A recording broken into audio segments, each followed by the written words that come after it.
Setiap tanggal 19 Maret Gereja Katolik merayakan Hari Raya Santo Yusuf.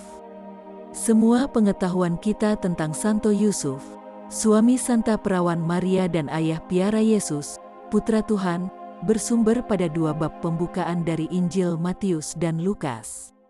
Yusuf atau Yosef dianggap sebagai ayah Yesus.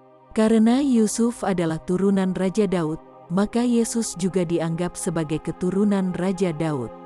Yesus selalu disebut Putra Daud. Hubungan Yusuf dan Maria lebih dari suatu hubungan pertunangan. Hubungan mereka merupakan suatu hubungan perkawinan yang sah, walaupun pada mulanya mereka tidak pernah hidup sebagai suami istri. Kira-kira selama 1 tahun, mereka tidak pernah hidup bersama di bawah satu atap.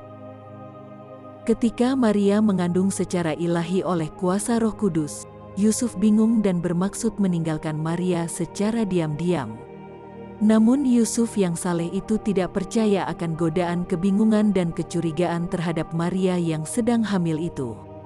Matius dalam Injil mengatakan bahwa Yusuf memutuskan untuk meninggalkan Maria secara diam-diam. Selanjutnya Matius mengatakan bahwa Tuhan mengutus seorang malaikat untuk menerangkan kepada Yusuf bahwa anak yang ada di dalam rahim Maria sesungguhnya berasal dari Roh Kudus. Oleh kunjungan malaikat Tuhan itu dan setelah merenungkan pesan yang disampaikan, Yusuf tanpa ragu-ragu mengambil Maria sebagai istrinya dan mulai tinggal serumah. Untuk menghindari salah pengertian, Matius selanjutnya mengatakan bahwa Yusuf bukanlah ayah kandung Yesus.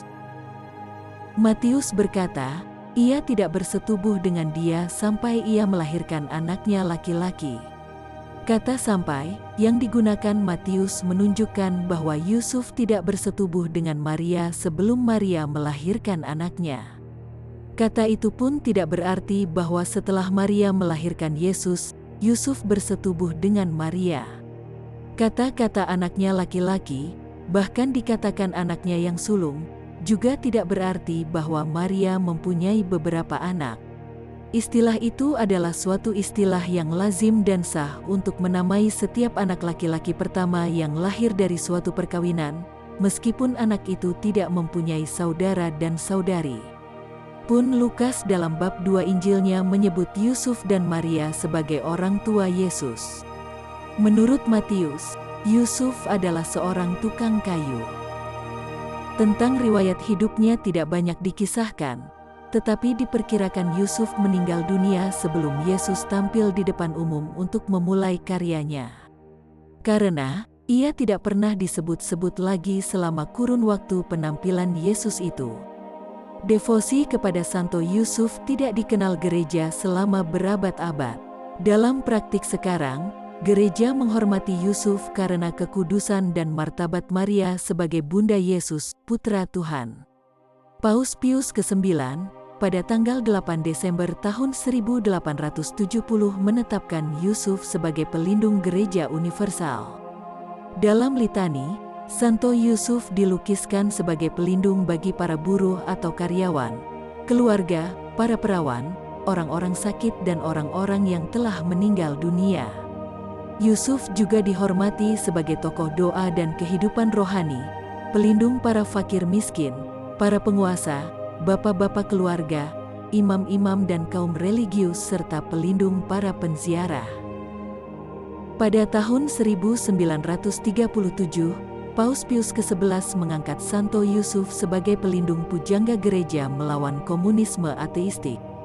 Dan pada tahun 1961, Paus Yohanes ke-23 memilih Yusuf sebagai pelindung surgawi Konsili Vatikan II.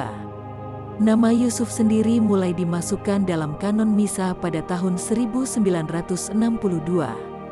Pada abad ke-8 dan ke-9, pada tanggal 19 Maret ditentukan sebagai Hari Raya Santo Yusuf. Pada tahun 1955, Paus Pius ke-12 menetapkan Pesta Santo Yusuf Pekerja yang dirayakan pada tanggal 1 Mei. Pesta ini menekankan martabat pekerjaan dan keteladanan Santo Yusuf sebagai pekerja dan untuk menyatakan kembali keikutsertaan gereja dalam karya penyelamatan Tuhan. Marilah kita meneladani Santo Yusuf. Santo Yusuf, doakanlah kami.